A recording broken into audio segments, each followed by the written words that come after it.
We adopted our son, Michael, at 9 months old, and Michael came with a pre-existing condition called cerebral palsy. We just wanted Michael to have the best life possible. And so we traveled to look at therapies for, children with cerebral palsy. And everywhere we went, we were met with pretty much the same explanation. There is no cure for cerebral palsy.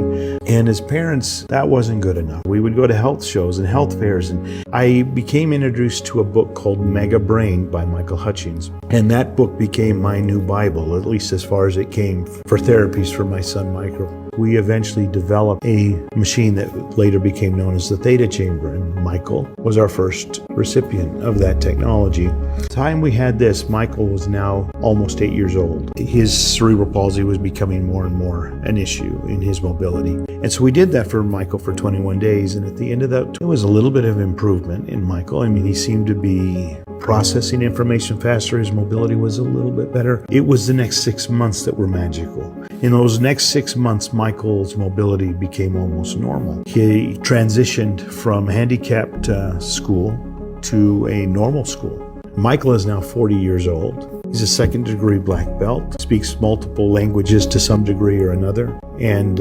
physically, you would have never known that Michael ever had cerebral palsy.